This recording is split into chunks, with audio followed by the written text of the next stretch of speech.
everybody has Brussels sprouts for Christmas, and everybody loves them, with the possible exception of me. And Jan says that these are good. Well, I got to tell you, most of the time if you bring Brussels sprouts to the table, your children are not going to be thrilled. But in this case, I put 4 pounds of Brussels sprouts on the table, and the kids ate every one. And it's because of the way we cook them. Yeah, I'll talk to the kids about that. Okay, how do we cook them? All right, well, the first thing you want to do is you got to use fresh ones. Right. And you don't want any that are too big. You want to find the nice, tight, young ones, okay? Yeah. So trim them up, lay them out.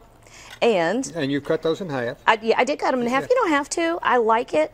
I like how when we cook them, you'll see in a minute. Well, with roasting, that would give you a better area to roast. Well, it's true, and the outer leaves will fall off a few, and they're almost like potato chips. They're delicious. Yeah. So I started with some bacon.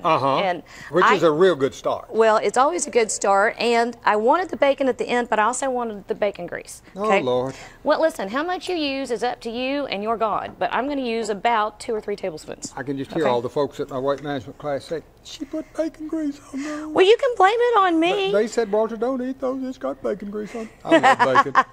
Actually, I'd used, what, a tablespoon and a half, maybe. Okay. And this is a lot of serving, so if you break it down into however many. Yeah. We can rationalize. You quit. I love to rationalize. It's my hobby. But you're putting on here bacon grease and a little bit of salt. And you don't need too much because there's bacon or salt in there anyway.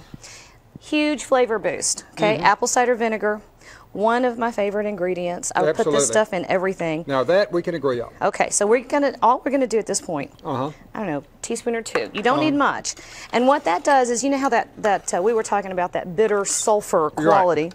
And Heather and I were talking about all the cruciferous vegetables do that funky thing when you overcook it.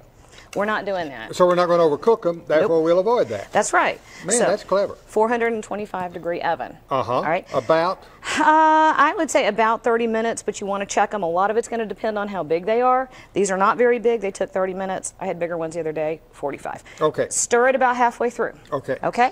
So bring it out. And all you're going to do at that point is give them a sprinkle of Parmesan cheese. Okay. And you know what? The good stuff. Well, now the add-ons so far have encouraged me. Bacon grease, vinegar, and a little Parmesan cheese. I find all those encouraging. I would use that as cosmetics. But listen, you can use the good Parmesan if you want to, but you know, I use the stuff in the can. Okay. Okay?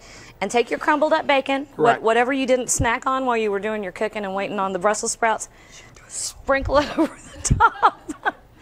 Yes, I do, okay? But this is what I was talking about. What you end up with are these fabulous, roasty, crispy, and it's good.